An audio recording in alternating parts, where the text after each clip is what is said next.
സത്യമായി അരുളിയ തിരുവചനം, നിത്യസത്യമായി അരുളിയ ദിവ്യവചനം, ശാന്തിയായി ദീപമായി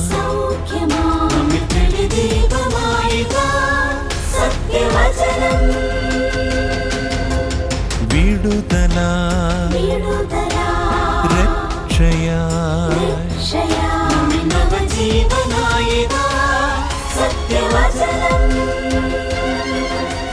സത്യം സത്യമാ സത്യം സത്യമാ സത്യം സത്യമാ സത്യം സത്യമാ.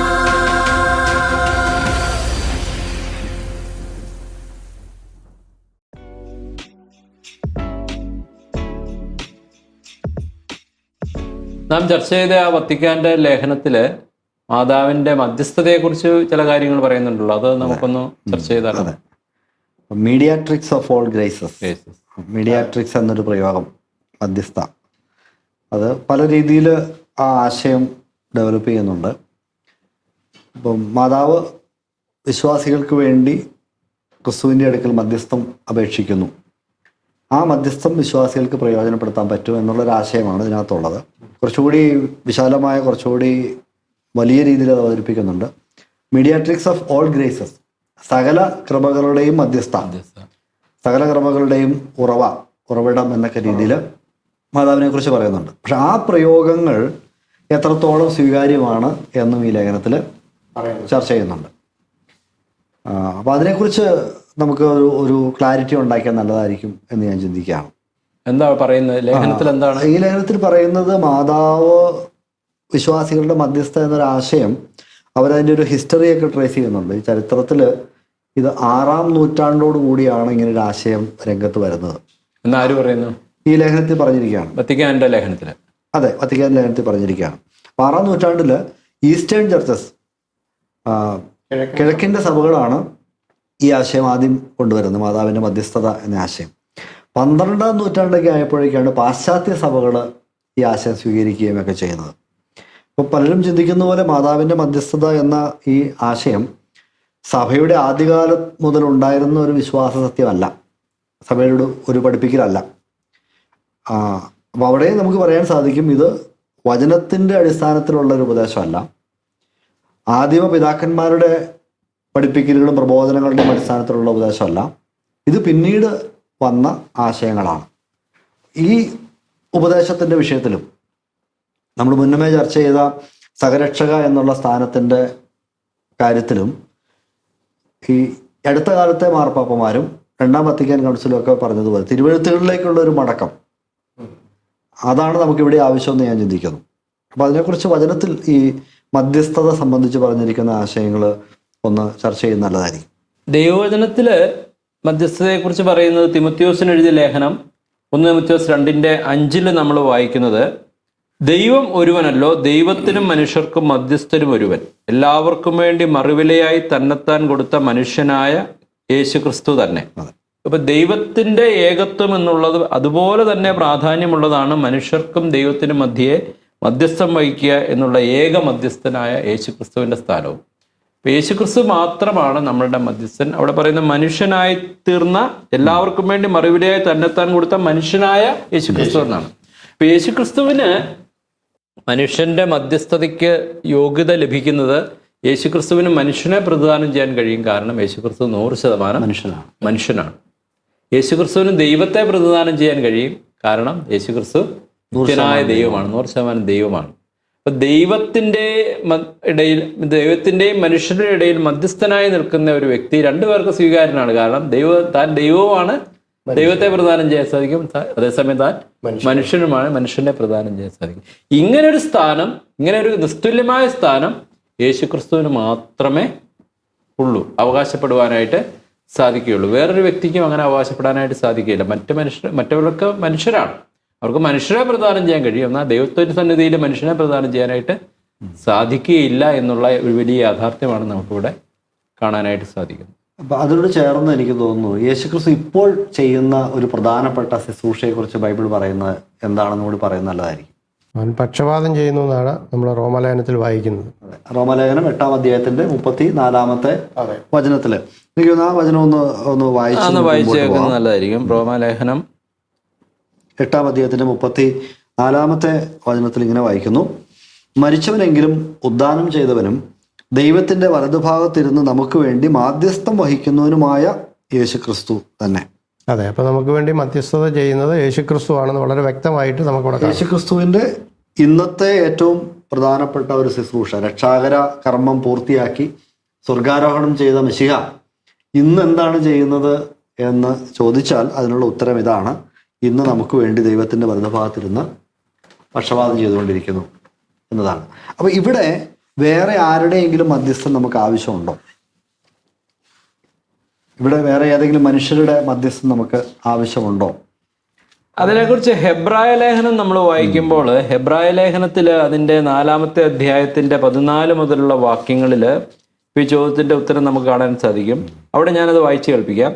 ആകയാൽ ദൈവപുത്രനായ യേശു ആകാശത്തിൽ കൂടെ കടന്നുപോയ ശ്രേഷ്ഠ മഹാപുരോഹിതനായി നമുക്കുള്ളത് കൊണ്ട് നാം നമ്മുടെ സ്വീകാര്യം മുറുകെ പിടിച്ചുകൊള്ളുക. നമ്മുടെ മഹാപുരോഹിതൻ നമ്മുടെ ബലഹീനതകൾ സഹതാപം കാണിക്കാൻ കഴിയാത്തവനല്ല, പാപം ഒഴികെ സർവ്വത്തിലും നമുക്ക് തുല്യനായി പരീക്ഷിക്കപ്പെട്ടവനത്തിലെ നമുക്കുള്ളത്. അതുകൊണ്ട് കരുണ ലഭിപ്പാനും തത്സമയത്ത് സഹായത്തിനുള്ള കൃപ പ്രാപിപ്പാനുമായി നാം ധൈര്യത്തോടെ കൃപാസനത്തിനടുത്തേക്ക് ചെല്ലുക എന്നാണ്. അപ്പൊ യേശുക്രിസ്തു ഒരു മധ്യസ്ഥനായി മഹാപുരോഹിതനായി സ്വർഗത്തിൽ പിതാവിന്റെ സന്നിധിയിൽ നമുക്ക് വേണ്ടി മധ്യസ്ഥം ചെയ്യുകയാണ്. അപ്പൊ നമ്മളോട് പറയുന്നത് എന്താണ്? കരുണ ലഭിക്കാനായിട്ടും തത്സമയത്ത് സഹായത്തിനുള്ള കൃപ പ്രാപിക്കാനായിട്ടും പേടിക്കാതെ ധൈര്യത്തോടെ ചെല്ലാവുന്ന ഒരു സങ്കേതമാണ് ചെല്ലാൻ ഇന്ന് ഏതെങ്കിലും ഒരു വിശ്വാസിക്ക്, ഏതെങ്കിലും ഒരു വ്യക്തിക്ക് ഒരു കൃപ വേണമെങ്കിൽ എവിടെ ചെല്ലണം? സഹായം വേണമെങ്കിൽ കർത്താവിന്റെ അടുത്ത് ചെല്ലണം, അല്ലെങ്കിൽ യേശുക്രിസ്തുവിന്റെ അടുത്ത്. സ്വർഗത്തിൽ നമുക്ക് വേണ്ടി മധ്യസ്ഥൻ അപേക്ഷിക്കുന്ന, മധ്യസ്ഥനായി നിൽക്കുന്ന യേശുക്രിസ്തുവിന്റെ അടുക്കൽ. ഈ POC ബൈബിളിലെ എബ്രായർ 4-ാം അധ്യായത്തിന്റെ 16-ാമത്തെ വചനത്തിലെ ഒരു പ്രയോഗം എനിക്ക് വളരെ ഇഷ്ടപ്പെട്ടു. അതിങ്ങനെയാണ്: അതിനാൽ വേണ്ട സമയത്ത് കരുണയും കൃപാവരവും ലഭിക്കുന്നതിനായി നമുക്ക് പ്രത്യാശയോടെ കൃപാവരത്തിന്റെ സിംഹാസനത്തെ സമീപിക്കാവുന്ന. അപ്പോൾ ഇവിടെയാണ് ഈ വത്തിക്കാൻ ലേഖനത്തിൽ പറയുന്ന മീഡിയാട്രിക്സ് ഓഫ് ഓൾ ഗ്രേസസ്, കൃപയുടെ മധ്യസ്ഥ, മറിയത്തിലൂടെയാണ് കൃപ മനുഷ്യൻ ലഭിക്കുന്നത് എന്നതിന് വ്യത്യസ്തമായിട്ടാണ് വചനത്തിൽ കാണുന്നത്. അവർ പറഞ്ഞ കാര്യം കൗൺസിലും പറയുന്നുണ്ട് അല്ലേ? അതെ, കൗൺസിലിൽ അവർ പറയുന്നുണ്ട്. ഞാനൊരു ഭാഗം ആ ലേഖനത്തിൽ നിന്ന് വായിച്ചു കേൾപ്പിക്കാം. അതിന്റെ 45-ാമത്തെ ഖണ്ഡികയില് വത്തിക്കാന്റെ ഈ മറ്റർ പോപ്പുലീസ് ഫിഡലീസ് എന്ന് പറയുന്ന ആ ലേഖനത്തില് 45-ാമത്തെ ആ പാരഗ്രാഫിൽ ഇങ്ങനെയാണ് പറഞ്ഞിരിക്കുന്നത്: for example, Mary is sometimes portrayed as if she possessed A repository of grace separate from God. In such a Notion, അതായത് ദൈവത്തിൽ നിന്നാണ് കൃപ വരുന്നത്, ദൈവമാണ് കൃപയുടെ ഉറവിടം, സമാഹാരം, ഉറവിടം. അതല്ലാതെ അതിൽ വ്യത്യസ്തമായിട്ട് മറിയയ്ക്ക് സ്വന്തമായ ഒരു കൃപയുടെ ഭണ്ഡാരമുണ്ട് എന്നുള്ള ഒരു ആശയം ചിലപ്പോഴെങ്കിലും ആളുകൾ പറയാറുണ്ട്. In such a notion it is not so clear that it is the lord who in his generous and free omnipotence willed to associate her with the sharing of the divine life which springs from forth the sole center, that is heart of Christ, not that of Mary. അപ്പോൾ മാതാവിൽ നിന്നല്ല യേശുക്രിസ്തു ഇത് വരുന്നത് എന്നത് അവ്യക്തമാകുന്നു ഈ മാതാവിനെ ഇങ്ങനെ പറയുമ്പോൾ. ഓക്കെ, എന്നിട്ട് she is also frequently portrayed or imagined as A fountain from which all graces flow. മാതാവിനെ കുറിച്ച് സാധാരണ പറഞ്ഞു വരുമ്പോ അങ്ങനെ പറയുകയാണ്, ഈ കൃപയെല്ലാം ഒഴുകി വരുന്നത് മറിയമിൽ നിന്നാണ്, മാതാവിൽ നിന്നാണ്. പക്ഷെ തിരുവെഴുത്ത് പറയുന്നത് അങ്ങനെയല്ലല്ലോ. എല്ലാ വരവും തികഞ്ഞതല്ല വെളിച്ചങ്ങളുടെ പിതാവെങ്കിൽ നിന്ന്, സ്വർഗത്തിൽ നിന്ന് വരുന്നത്. അപ്പൊ കർത്താവിൽ നിന്നാണ് വരുന്നത്. If one considers the fact that, അതായത് ഒരു വേദശാസ്ത്ര സത്യം പറയാനായിട്ട് വേണം, അത് അംഗീകരിച്ചാൽ എന്താണ് വേദശാസ്ത്ര സത്യം? ദ ട്രിനിറ്റേറിയൻ ഇൻഡ്വെല്ലിംഗ്, അതായത് അൺക്രിയേറ്റഡ് ഗ്രേസ്, വാസ്തവമായ കൃപ. ട്രിനിറ്റേറിയൻ ഇൻഡ്വെല്ലിംഗ് ബ്രാക്കറ്റിലെ അൺക്രിയേറ്റഡ് ഗ്രേസ്, അതായത് നമ്മളിൽ വസിക്കുന്ന പരിശുദ്ധ തൃത്വം. ആ തൃത്വം, പരിശുദ്ധ തൃത്വം നമ്മളിൽ വസിക്കുന്നതുകൊണ്ട് നമുക്ക് ലഭിക്കുന്ന കൃപയാണ്. ആ കൃപ അൺക്രിയേറ്റഡ് ആണ്. ആ തൃത്വം വസിക്കുന്നത് തന്നെ അൺക്രിയേറ്റഡ് ഗ്രേസ് ആണ്. എന്നിട്ട് പറയുകയാണ്, ആൻഡ് അവർ participation in the divine life are inseparable. ആ ദൈവികമായ ജീവനിൽ നമ്മൾ പങ്കുകാരാകുന്ന ആ ഒരു കൃപ, അതിനെ ക്രിയേറ്റഡ് ഗ്രേസ് എന്നാണ് ഇവിടെ വിളിച്ചിരിക്കുന്നത്. ദൈവം നമുക്ക് തരുന്ന കൃപയാണ്. മറ്റു ദൈവത്തിൽ തന്നെ ഉള്ള കൃപയാണ്, ദൈവം നമുക്ക് തരുന്ന കൃപയാണ്. അപ്പോൾ ദൈവത്തിൽ തന്നെ ഉള്ള കൃപയും നമുക്ക് തരുന്ന ദൈവത്തിന്റെ കൃപയും തമ്മിൽ വേർപെടുത്താനായിട്ട് സാധിക്കില്ല.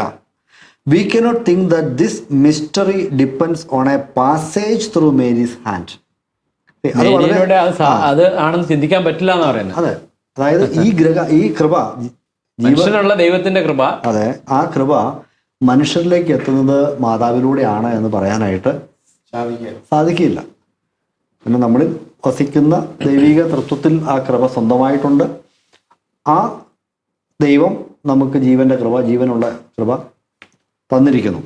പക്ഷേ 20-ാം നൂറ്റാണ്ടിന് ശേഷം വന്നതായിരിക്കുന്ന ഈ മരിയോളജി പഠനങ്ങളൊക്കെ വന്നപ്പോൾ അവർ ഈ മാതാവിനെ സഹരക്ഷക എന്ന് പറയുന്ന പോലെ തന്നെ മധ്യസ്ഥയാണ്. കാരണം കാനാവിലെ കല്യാണ ദിവസം, എനിക്കൊന്ന് ആ വാക്യത്തിലേക്ക് ആ ഒരു പാസേജിലേക്ക് നമുക്ക് വരുന്നതിന് മുമ്പ് ഞാൻ ഒരു കാര്യം ഇവിടെ ഈ റാറ്റ്സിംഗർ എഴുതിയ ഒരു കാര്യം കൂടെ പറഞ്ഞ് അത് വളരെ പ്രസക്തമാണെന്ന് എനിക്ക് തോന്നുന്നു. കാരണം ഈ വിശ്വാസത്തിന്റെ അടിസ്ഥാനം എവിടെയാണെന്നുള്ളതാണ്, ഈ ഉപദേശത്തിന്റെ അടിസ്ഥാനം എവിടെയാണ്. അപ്പം അദ്ദേഹം പറയാണ്, the title Mary mediatrix of all graces was not clearly grounded in revelation. അത് വളരെ ശ്രദ്ധിച്ച് നമ്മൾ മനസ്സിലാക്കേണ്ട ഒരു കാര്യം, വളരെ പ്രധാനപ്പെട്ട ഒരു കാര്യമാണ്. അതായത് മാതാവ് സകല കൃപകളുടെയും മധ്യസ്ഥ എന്നുള്ള ആ ഒരു നാമം, ആ ഒരു സ്ഥാനം ദൈവിക വെളിപ്പാടിൽ ഒരു സ്ഥലത്തും അടിസ്ഥാനപ്പെട്ടതല്ല. അതായത് എഴുതപ്പെട്ടതോ അല്ലാത്തതോ ആയ വെളിപ്പാടുകൾ ഒന്നിലുമില്ല എന്ന് പറഞ്ഞാൽ കത്തോലിക്ക സഭയെ സംബന്ധിച്ച് കാലാകാലങ്ങളിൽ വിശുദ്ധന്മാർക്കോ മാർപ്പാപ്പമാർക്കോ ഉണ്ടാകുന്ന ദർശനത്തിലും വെളിപാടിലും അതിലും ഇങ്ങനൊരു ആശയം ഇല്ല. വെളിപ്പെടുത്തി എഴുതപ്പെട്ട വചനത്തിലില്ല. അപ്പോൾ അങ്ങനെ ഒരു വെളിപ്പാടിൻ്റെയും അടിസ്ഥാനത്തിൽ ഇങ്ങനെയൊരു സ്ഥാനത്തെക്കുറിച്ച് പറയാനായിട്ട് സാധിക്കില്ല എന്നാണ് ഈ റാറ്റ്സിംഗർ പറഞ്ഞിരിക്കുന്നത്. ഓക്കെ, അപ്പോൾ ഇതിൻ്റെ പശ്ചാത്തലത്തിൽ നമുക്ക് ഈ അങ്ങനെ പറയുമ്പോൾ, അതായത് ഈ യേശുക്രിസ്തുവിന് മറിയമിന്റെ മധ്യസ്ഥ സ്വീകരിക്കുന്നതിന് പറയുന്ന ന്യായം, നമുക്ക് യേശുക്രിസ്തുവിന് ദൈവമല്ലേ താൻ, നേരിട്ട് സമീപിക്കാൻ സാധിക്കുകയില്ല എന്ന് പറയുന്ന ഒരു കാഴ്ചപ്പാടുണ്ട്. അതായത് യേശുക്രിസ്തു ഒരു ന്യായാധിപനാണ്, മാറി നിൽക്കുന്ന ന്യായാധിപന്റെ അടുക്കിലേക്ക് നമുക്ക് നേരിട്ട് ചേർന്ന് ചെല്ലാൻ പറ്റില്ല. ന്യായാധിപൻ അവിടെ ശിക്ഷിക്കാനിരിക്കുകയാണെന്നുള്ള ഒരു ചിത്രം. നമ്മൾ സാധാരണ കൊച്ചു പിള്ളേരൊക്കെ, നമ്മുടെ മക്കൾ കുഞ്ഞുങ്ങളായിരിക്കുന്ന സമയത്ത് നമ്മളോട് പറയാമല്ലോ, എന്തെങ്കിലും തെറ്റ് ഈശോ തല്ലും, ഈശോ തല്ലുമെന്ന് നമ്മൾ പറഞ്ഞ് പഠിപ്പിച്ചേക്കുന്നത്. അപ്പൊ ഈശോ തല്ലാനായിട്ടിരിക്കുന്ന ഒരു വ്യക്തിയാണ്. അപ്പൊ ഈശോയുടെ തല്ലിൽ നിന്ന് രക്ഷപ്പെടണമെങ്കിൽ നമ്മൾ അമ്മേനെ ചെന്ന് കെട്ടിപ്പിടിക്കുക എന്നുള്ള വീട്ടിൽ അപ്പൻ അടിക്കാൻ വരുമ്പോ നമ്മള് പണ്ട് ചെറുപ്പത്തിൽ അങ്ങനെ ആയിരുന്നല്ലോ. അപ്പൊ അതൊരു പിക്ചർ, അതെന്താ പറയാൻ പറ്റുക? അല്ല, ആ ഒരു പിക്ചർ അവതരിപ്പിക്കുന്നത് വളരെ മനോഹരമായിട്ടുള്ള ഒരു പിക്ചറാണ്. വാസ്തവത്തിൽ മനുഷ്യരെ സംബന്ധിച്ചിടത്തോളം നല്ലൊരു പിക്ചറാണ്. പക്ഷെ ഇത് നമുക്ക് എത്രമാത്രം ഈ മധ്യസ്ഥം എന്നുള്ള വിഷയത്തിലേക്ക് അപ്ലൈ ചെയ്യാൻ പറ്റും എന്നുള്ള ചോദ്യം. കാരണം അവിടെ നമ്മൾ യേശുക്രിസ്തുവിനെ കാണുന്നത്, ബൈബിളിൽ നമ്മൾ യേശുക്രിസ്തുവിനെ കാണുന്നത് ഈ തല്ലാനിരിക്കുന്ന ഒരു വ്യക്തിയായിട്ടാണോ? ആർക്കും സ്വീകരിക്കാൻ ചെല്ലാൻ പറ്റുന്ന ഒരാളായിട്ടാണ്. അതായത് ഇപ്പൊ പറയുന്ന പോലെ ചുങ്കക്കാര്, വേശ്യകള്, പാപികളായിട്ടുള്ള ആളുകള്, കുട്ടികളെ എന്റെ അടുക്കലേക്ക് വരാനായിട്ടാണ് കർത്താവ് പറയുന്നത്, കുഷ്ഠരോഗികള്. അപ്പൊ ഏത് അവസ്ഥയിലുമുള്ള ഏത് പ്രായത്തിലുമുള്ള ആർക്കും സാമീപ്യം കൊടുക്കുന്ന, അവരെ അങ്ങോട്ട് വിളിക്കുന്ന ഒരു വ്യക്തിയാണ് യേശുക്രിസ്തു. അപ്പൊ യേശുക്രിസ്തുവിനോട് ചെല്ലാനായിട്ട് നാം ഭയപ്പെടേണ്ട ആവശ്യം ഇല്ല. അങ്ങനെ ഒരു ആവശ്യം ഇൻവൈറ്റ് ചെയ്തിട്ടുണ്ടല്ലോ, അധ്വാനിക്കുന്നവരും ഭാരം ചുമക്കുന്നവരുമായ എല്ലാവരും നിങ്ങൾ എൻ്റെ അടുക്കിലേക്ക് വരുവിൻ, എൻ്റെ അടുക്കിലേക്ക് വരുവിനെന്ന് വിളിക്കുന്ന ഒരു യേശുവിനെയാണ് നമ്മുടെ സുവിശേഷങ്ങളിൽ കാണുന്നത്. കുഷ്ഠരോഗിക്ക് പോലും അടുത്ത് വരാം, ഏത് പാപിക്കും അടുത്ത് വരാം. പിന്നെ ഈ അത് പറഞ്ഞാൽ അതായത് കാര്യം നടക്കണേല് അമ്മയുടെ അടുത്ത് ആവണം എന്നാണ് വേറെ പറയുന്നത്. യേശുവിന്റെ അടുത്ത് ചെന്ന കാര്യങ്ങൾ നടക്കുമോ എന്നൊരു സംശയം ആളുകൾക്കുണ്ട്. അപ്പൊ അത് അമ്മയുടെ അടുത്ത് പോയാലേ കാര്യം നടക്കുകയുള്ളൂ എന്ന് ആളുകള് പറയേണ്ട. എന്നാൽ ഈ കർത്താവ് അതിനെക്കുറിച്ച് പറഞ്ഞത് അല്ല, യോഹന്നാന്റെ സുവിശേഷത്തില് 14 ഒന്ന് വായിക്കാമോ? 14:13 പറഞ്ഞിട്ടുള്ള കാര്യം പറയാമെന്നതല്ലേ? അതെ, നിങ്ങൾ എൻ്റെ നാമത്തിൽ അപേക്ഷിക്കുന്നതൊക്കെയും പിതാവ് പുത്രനിൽ മഹത്വപ്പെടേണ്ടതിന് ഞാൻ ചെയ്തു തരും. അതാണ് ക്ലിയർ ആയിട്ട് പറഞ്ഞിരിക്കുകയാണ്. നിങ്ങൾ എൻ്റെ നാമത്തിൽ പിതാവിനോട് ഒരു ചോദിക്കുന്നത് കാര്യം ചോദിച്ചാൽ അത് ചെയ്തു തരാമെന്ന് പറഞ്ഞിരിക്കുന്നു. നിങ്ങൾ ഇതുവരെ എൻ്റെ നാമത്തിലൊന്നും ചോദിച്ചിട്ടില്ല, അപേക്ഷിപ്പിൻ നിങ്ങളുടെ സന്തോഷം പൂർണ്ണമാവണ്ണം തരാമെന്ന് കർത്താവ് പറഞ്ഞപ്പോൾ കർത്താവ് തരുമോ ഇല്ലയോ എന്നതിനെ കുറിച്ച് നമ്മൾ സംശയിച്ചാൽ അത് പാവമല്ലേ? കർത്താവിന്റെ വചനത്തെ അവിശ്വസിക്കല്ല. അങ്ങനെ പേടിക്കേണ്ട ഒരു ആവശ്യമില്ല. കർത്താവ് എല്ലാം തരാമെന്ന് പറഞ്ഞു. ചോദിക്കുന്നതെല്ലാം സന്തോഷം പൂർണ്ണമാവണ്ണം. അതായത് ബൈബിൾ അവതരിപ്പിക്കുന്ന യേശുക്രിസ്തു നമ്മുടെ ഏത് ആവശ്യങ്ങളും നമുക്ക് ചെന്ന് ചോദിക്കാൻ സാധിക്കുന്ന ആ സ്വാതന്ത്ര്യം തരുന്ന ഒരു വ്യക്തിയാണ്. ആരിൽ നിന്നും അകന്നിരിക്കുന്ന ഒരു വ്യക്തിയല്ല. മറിച്ച് അതുപോലെ തന്നെയാണ് എൻ്റെ നാമത്തിൽ പിതാവിനോട് ചോദിക്കാനായിട്ട് പഠിപ്പിച്ച വ്യക്തിയാണ്. അതായത് പിതാവിൻ്റെ സന്നിധിയിൽ നമുക്കും ഇടയിൽ നിൽക്കുന്ന മധ്യസ്ഥനാണ് ഞാൻ എന്ന് കർത്താവ് വളരെ വ്യക്തമായിട്ട് പറഞ്ഞിട്ടുള്ള ഒരു വ്യക്തിയാണ്. അപ്പോൾ അങ്ങനെയുള്ള ഒരു പശ്ചാത്തലത്തിൽ ഈ യേശുക്രിസ്തുവിൻ്റെ അടുക്കിലേക്ക് ചെല്ലാനായിട്ട് നമുക്ക് നേരിട്ട് സാധിക്കില്ല. വളഞ്ഞ വേറൊരാളുടെ സഹായം വേണമെന്ന് പറയുന്ന ആശയം ബൈബിളിൽ നിരക്കാത്തൊരു ആശയമാണ്, വചനത്തിൽ നിരക്കാത്തൊരു ആശയമാണ്. അപ്പോൾ അവിടെയാണ് ഈ കാനായിലെ കല്യാണത്തിന്റെ ഉദാഹരണം വരുന്നത്. അപ്പോൾ വാസ്തവത്തിൽ ഈ കാനായിലെ കല്യാണത്തിൽ എന്താണ് സംഭവിച്ചത്? ഒരു ചോദ്യമാണ്. വെള്ളം വീഞ്ഞാക്കി നടന്നത് വെള്ളം വീഞ്ഞാക്കിയാണ് സംഭവിച്ചതാണ്. പല ചോദ്യങ്ങൾ അതിനോട് ചേർന്നുണ്ട്. വെള്ളം വീഞ്ഞാക്കാൻ കാരണം മാതാവ് പറഞ്ഞതുകൊണ്ടാണ് വെള്ളം വീഞ്ഞായത്. അല്ലെങ്കിൽ മാതാവ് അങ്ങനെ ഇടയ്ക്ക് നിന്ന് ഈ കാര്യം അവതരിപ്പിച്ച് അത് നേടിയെടുത്തു എന്നുള്ള നിലയിലാണ് ആളുകൾ അതിനെക്കുറിച്ച് ചിന്തിക്കുന്നത്. അപ്പൊ അതിനെക്കുറിച്ച് ഈ ലേഖനത്തിൽ പറഞ്ഞിരിക്കുന്നത് വാസ്തവത്തിൽ മാതാവ് യേശുക്രിസ്തുവിന്റെ അടുക്കൽ ചെന്നിട്ട് വെള്ളം അവർക്ക് വീഞ്ഞുണ്ടാക്കി കൊടുക്കാനായിട്ട് പറയുന്നില്ല എന്നാണ്. മാതാവ് ചെയ്തത് അത്രേ ഉള്ളൂ. അവർക്ക് വീഞ്ഞില്ല, വീഞ്ഞ് തീർന്നു പോയി എന്ന് മാത്രമാണ് മാതാവ് അവിടെ പറയുന്നത്. എന്നിട്ട് പിന്നെ മാതാവ് പറയുന്ന കാര്യം അവൻ നിങ്ങളോട് എന്തെങ്കിലും പറഞ്ഞാൽ അത് ചെയ്യുവിൻ എന്നുള്ള കാര്യമാണ്. അപ്പൊ യേശുക്രിസ്തു പറയുന്നത് പോലെ ചെയ്യുക, ഇതാണ് മാതാവിന് പറയാനുള്ളത്. അല്ല, ഇന്ന് മാതാവ് നമ്മളോട് പറയുകയാണെങ്കിൽ ഇപ്പം മാതാവ് നമ്മുടെ മുമ്പിൽ ഉണ്ട് എന്നങ്ങ് വിചാരിക്കുക. എന്തായിരിക്കും പറയുന്നത്? അതാണ് യോഹന്നാൻ 2:5 പറയുന്നത് അതല്ലേ? അവന്റെ അമ്മ പരിചാരകരോട് പറഞ്ഞു, അവൻ നിങ്ങളോട് പറയുന്നത് ചെയ്യുവിൻ. അത്രേ ഉള്ളൂ. കർത്താവ് പറഞ്ഞു ചെയ്യാനാണ് മാതാവിന്റെ അടുക്കൽ ചെല്ലുമ്പോൾ മാതാവ് പറയുന്നത്. മാത്രമല്ല നമ്മളിപ്പോൾ അതിനുശേഷം കാണുന്നത് യോഹന്നാൻ എന്തിനാണ് ഇത് എഴുതിയത് എന്നൊരു ചോദ്യമാണല്ലോ നമുക്കുള്ളത്. യോഹന്നാൻ എഴുതിയത് യേശു ദൈവത്തിൽ നിന്ന് വിശ്വസിക്കുവാൻ, അങ്ങനെ വിശ്വസിച്ച് നിങ്ങൾക്ക് നിത്യജീവൻ ഉണ്ടാകുന്നതിന് വേണ്ടിയിട്ടാണ് ഇത് എഴുതിയതെന്ന് പറയുന്നുണ്ട്. അപ്പോൾ ഈ പറയുന്ന ആ അത്ഭുതം നടന്ന കാര്യം, കാനാവിലെ ആ കല്യാണത്തിൻ്റെ കാര്യം പറഞ്ഞ് അവസാനിപ്പിക്കുമ്പോൾ കാണുന്ന എന്താണെന്ന് ചോദിച്ചാൽ അവൻ്റെ ശിഷ്യന്മാർ അവനിൽ വിശ്വസിച്ചു എന്നാണ്. ഇത് അടയാളങ്ങളുടെ ആരംഭമായി ഇത് കർത്താവ് ചെയ്തു. കാനാവിലെ ഈ കല്യാണത്തിന് വീഞ്ഞ് വർദ്ധിപ്പിച്ചു കൊടുത്ത് അടയാളങ്ങളുടെ ആരംഭമായിട്ട് കർത്താവ് ചെയ്തു എന്ന് മാത്രമല്ല, അത് ചെയ്തതുകൊണ്ട് അവൻ്റെ ശിഷ്യന്മാർ അവനിൽ വിശ്വസിച്ചു എന്നുള്ളതാണ്. അപ്പോൾ കർത്താവിൽ വിശ്വസിക്കുന്നതിന് വേണ്ടി, കർത്താവിൽ ആശ്രയിക്കുന്നതിന് വേണ്ടിയിട്ടാണ് യോഹന്നാൻ ഇത് എഴുതുന്നതെന്ന് പറയുന്നുണ്ട്. യോഹന്നാൻ 2:11 എന്ന് വായിക്കാം. യേശു തൻ്റെ മഹത്വം വെളിപ്പെടുത്തുന്നതിന് പ്രവർത്തിച്ച അടയാളങ്ങളുടെ ആരംഭമാണ് ഗലീലയിലെ കാനായിൽ ചെയ്ത ഈ അത്ഭുതം. അപ്പോൾ പ്രത്യേകം ശ്രദ്ധിക്കണം, തൻ്റെ മഹത്വം വെളിപ്പെടുത്തുന്നതിന് വേണ്ടിയാണ് ഈ അത്ഭുതം ചെയ്തത്. മാതാവിന്റെ മധ്യസ്ഥത എന്നൊരു ആശയം പഠിപ്പിക്കാൻ വേണ്ടിയല്ല. അതെ, കർത്താവിന്റെ യേശുക്രിസ്തുവിന്റെ മഹത്വം വെളിപ്പെടുത്താൻ വേണ്ടിയാണ്. അതിന്റെ റിസൾട്ട് എന്താണ്? അവന്റെ ശിഷ്യന്മാർ അവനിൽ വിശ്വസിച്ചു. ഇതാണ് അതിന്റെ കൺക്ലൂഷൻ. ഇത് ഒരു പ്രധാനപ്പെട്ട ഒരു വിഷയമാണ്. ഇപ്പൊ കാനായിലെ കല്യാണത്തെ നമ്മൾ എങ്ങനെയാണ് നോക്കി കാണേണ്ടത്? കാനായിലെ കല്യാണത്തിൽ സംഭവിച്ച ഏറ്റവും പ്രധാനപ്പെട്ട കാര്യം മാതാവിന്റെ മധ്യസ്ഥം ഉറപ്പിക്കപ്പെട്ടു, അല്ലെങ്കിൽ അത് തെളിയിച്ചു എന്നാണ് നമ്മൾ സാധാരണഗതിയിൽ ചിന്തിക്കുകയും കേൾക്കുകയും ചെയ്യുന്നത്. പക്ഷെ അതല്ല അവിടുത്തെ സംഭവം. അവിടുത്തെ വിഷയം അതല്ല. അവിടുത്തെ വിഷയം യേശുക്രിസ്തുവിന്റെ മഹത്വമാണ്. യേശുക്രിസ്തുവിൽ ശിഷ്യന്മാർ വിശ്വസിക്കാനിടയായി തീർന്നു എന്നുള്ളതാണ്. ക്രിസ്തുവിന്റെ മഹത്വം അവിടെ വെളിപ്പെട്ടു, ശിഷ്യന്മാർ വിശ്വസിക്കുവാനും ഇടയായി. അതാണ് അതിനകത്തെ പ്രധാനപ്പെട്ട ആശയം എന്ന് പറയുന്നത്. അപ്പൊ പിന്നെ ഈ മധ്യസ്ഥ എന്ന് പറയുന്നതിന് കാരണമായിട്ട് മറ്റൊരു കാര്യം പറയുന്നത്, നമുക്ക് എല്ലാ കാര്യത്തിനും ഒരു അമ്മയായിട്ട് മാതാവിനെ യേശു ക്രൂശിന്റെ അരികിൽ വെച്ച് ഏൽപ്പിച്ചു തന്നു എന്നൊരു പ്രസ്താവന നമുക്ക് വായിക്കാനായിട്ട് സാധിക്കും. അതാണ് യഥാർത്ഥത്തിൽ ഇതിൻ്റെയൊക്കെ അടിസ്ഥാനപരമായിട്ട് പലപ്പോഴും പറയുന്നത്. അങ്ങനെ യോഹന്നാനെ നോക്കി കർത്താവ് പറയുന്ന മറിയമിനെ കുറിച്ച് നിന്റെ അമ്മ എന്ന് യോഹന്നാനോട് പറഞ്ഞു. ലോകത്തിന്റെ അമ്മയായിട്ട് അമ്മയായിട്ട് നൽകി എന്നുള്ള ഒരു ചിന്തയാണ് ഇതിന്റെ അടിസ്ഥാനമായിരിക്കുന്നത്. യഥാർത്ഥം നമുക്ക് കാണുന്ന അവിടെ യോഹന്നാനത് മനസ്സിലായത് എന്താണെന്നുള്ള കാര്യം യോഹന്നാന്റെ പ്രവൃത്തി അവിടെ കാണിക്കുന്നുണ്ട്. യോഹന്നാൻ അവളെ തൻ്റെ വീട്ടിൽ കൈക്കൊണ്ടു എന്നാണ് നമ്മൾ വായിക്കുന്നത്. ആ ദിവസം മുതൽ അപ്പല്ലോ അന്ന് മറ്റ് ശിഷ്യന്മാർക്ക് അവരുടെ ഹൃദയത്തിലേക്ക് സ്വീകരിച്ചു എന്നല്ല നമ്മൾ വായിക്കുന്നത്, അല്ലെങ്കിൽ അവരങ്ങനെ മനസ്സിലാക്കിയില്ല. യോഹന്നാൻ മറിയമിനെ തൻ്റെ ഭവനത്തിലേക്ക് കൈക്കൊണ്ടത് എന്നാണ് നമ്മളവിടെ വായിക്കുന്നത്. അപ്പൊ അതിനൊരു പശ്ചാത്തലം ഉണ്ടല്ലോ. യോഹന്നാൻ 19:27 പറയുന്നത്, അനന്തരം അവൻ ആ ശിഷ്യനോട് പറഞ്ഞു, ഇതാ നിന്റെ അമ്മ. അപ്പോൾ മുതൽ ആ ശിഷ്യൻ അവളെ സ്വന്തം ഭവനത്തിൽ സ്വീകരിച്ചു. അപ്പോൾ ഇതൊരു മനസ്സിലാക്കേണ്ട ഒരു ആശയമാണ്. അതിൻ്റെ കാര്യം എന്ന് പറഞ്ഞാൽ, ഇപ്പോൾ യേശുക്രിസ്തു ജീവിച്ചിരുന്ന അവരുടെ വീട് എന്ന് പറയുന്നത് ഗലീലയിലാണ്. ഗലീലയിലെ നസ്രത്ത് എന്ന് പറയുന്ന സ്ഥലത്താണ് യേശുക്രിസ്തുവിൻ്റെ വീട്. അവിടെയാണ് യേശുക്രിസ്തുവിൻ്റെ അമ്മയും വളർത്തുപിതാവായ ജോസഫും അദ്ദേഹത്തിൻ്റെ സഹോദരന്മാരും ഒക്കെ ഉണ്ടായിരുന്ന സ്ഥലം എന്ന് പറയുന്നത്.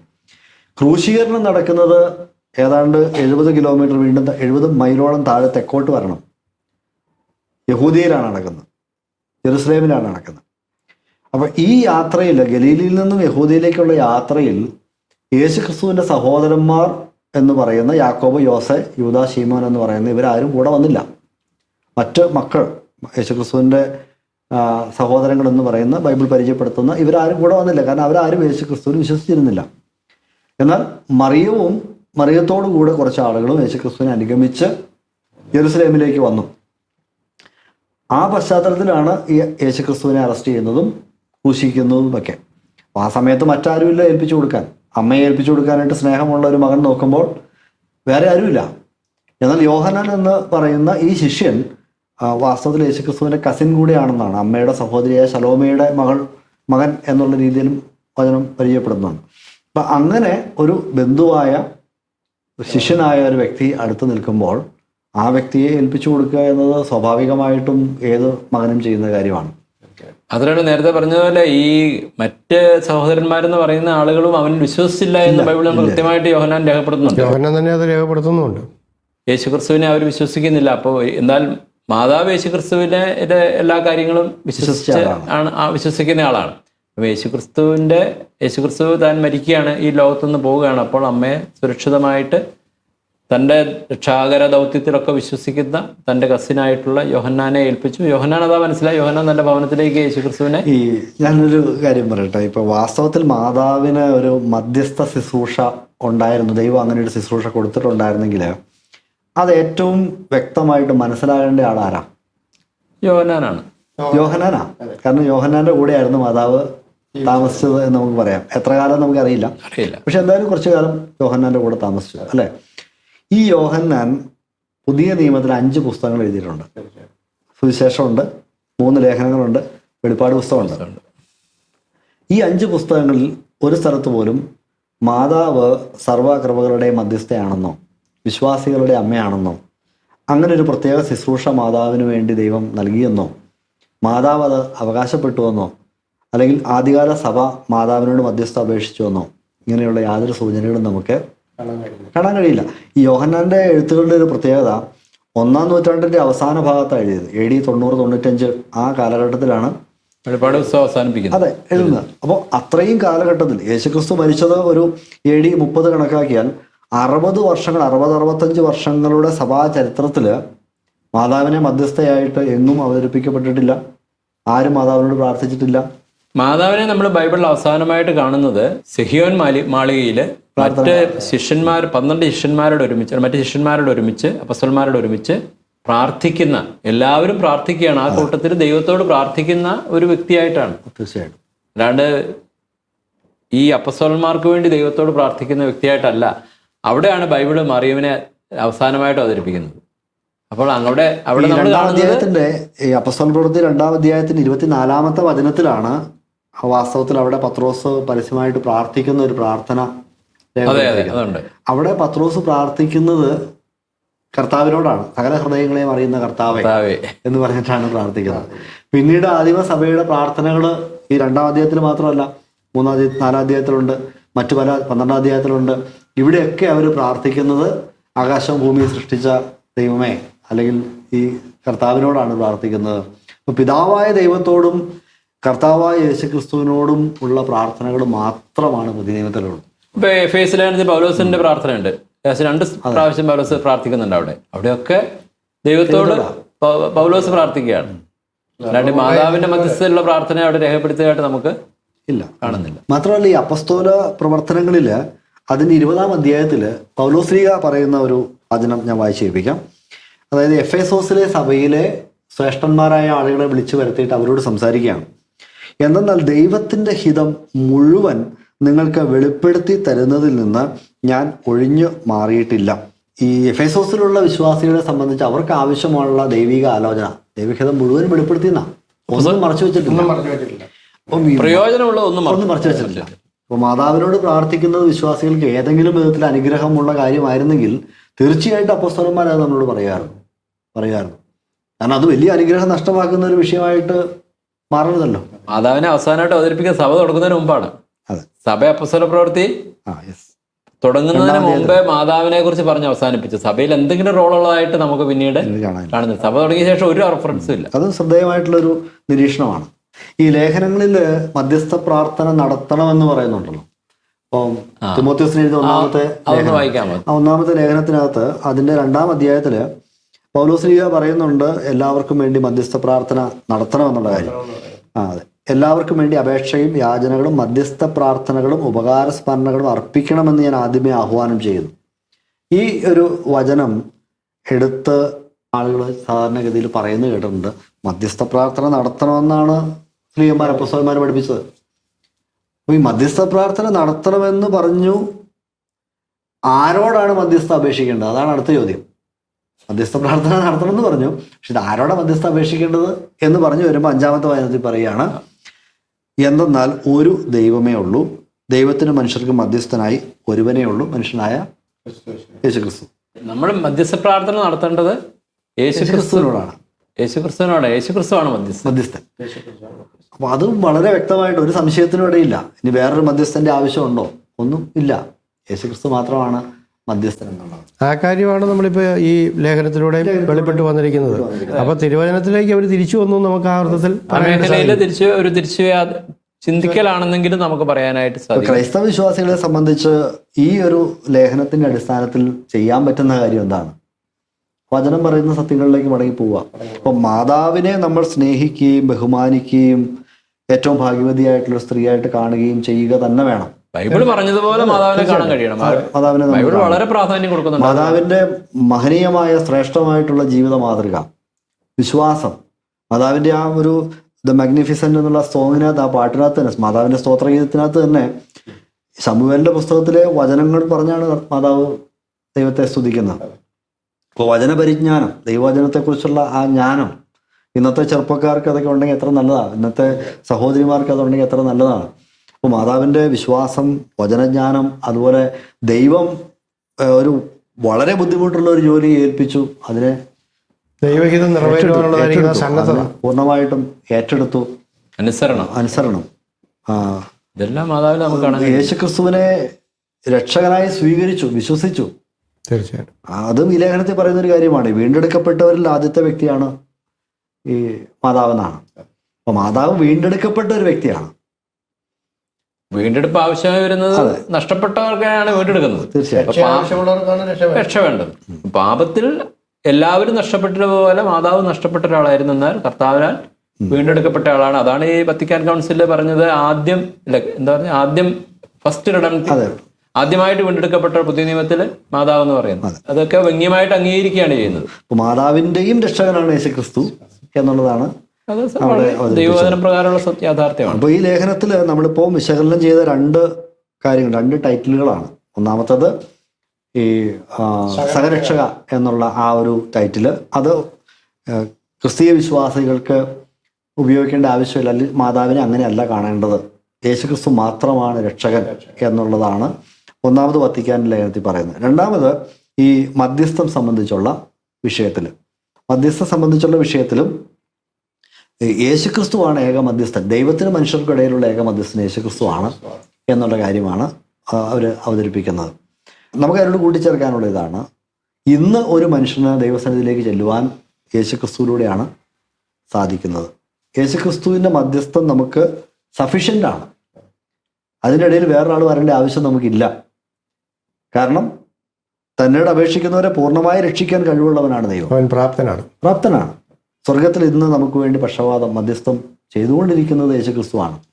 ആ യേശു കർത്താവിൻ്റെ അടുക്കിലേക്ക് നമുക്ക് ധൈര്യത്തോടെ കടന്നു എന്ന് നമ്മുടെ ആവശ്യങ്ങളെ പറയാമെന്നുള്ളതാണ്, അല്ലേ? അതുപോലെ തന്നെ എഫേസ്യ ലേഖനം 1-ാം അധ്യായത്തിന്റെ 3-ാമത്തെ വചനം പറയുന്ന ആ ഒരു സത്യവും കൂടെ നമുക്കൊന്ന് മെൻഷൻ ചെയ്ത് പോകുന്നത് നല്ലതായിരിക്കും. സ്വർഗീയമായ എല്ലാ ആത്മീയ വരങ്ങളാലും ക്രിസ്തുവിൽ നമ്മെ അനുഗ്രഹിച്ചവനും കർത്താവായ യേശു ക്രിസ്തുവിന്റെ പിതാവുമായ ദൈവം സ്തുതിക്കപ്പെട്ടവനാകട്ടെ. എല്ലാ ആത്മീയ അനുഗ്രഹങ്ങളാലും ക്രിസ്തുവിൽ നമ്മെ അനുഗ്രഹിച്ചിരിക്കുന്നു. മദർ ഓഫ് ഓൾ ഗ്രേസസ് എന്നുള്ള ആ ടൈറ്റില് മാതാവിന് ചേരില്ല എന്ന് ഈ ലേഖനത്തിൽ പറയാനുള്ള കാരണം ഇതാണ്. കാരണം എല്ലാ ആത്മീക വരങ്ങളും എല്ലാ കൃപാവരങ്ങളും വരുന്നത് യേശുക്രിസ്തുവിലൂടെയാണ്. അപ്പോൾ പിന്നെ അവിടെ വേറൊരു റിപ്പോസിറ്ററി, അവർ പറയുന്ന പോലെ വേറൊരു ഉറവിടം ആവശ്യമില്ല. യേശു തന്നെയാണ് എല്ലാ നന്മകളുടെ ഉറവിടം. അപ്പോൾ സകല നന്മകളുടെയും ഉറവിടമായ, സകല കൃപാവരങ്ങളുടെയും ഉറവിടമായ ദൈവസന്നിധിയിലേക്ക് യേശുക്രിസ്തു എന്ന ഏക മധ്യസ്ഥനിലൂടെ കയറി ചെല്ലാനും ഏത് സമയത്തും നമുക്ക് കൃപ പ്രാപിക്കാനുമുള്ള അനുഗ്രഹമാണ് ദൈവം തന്നിരിക്കുന്നത്.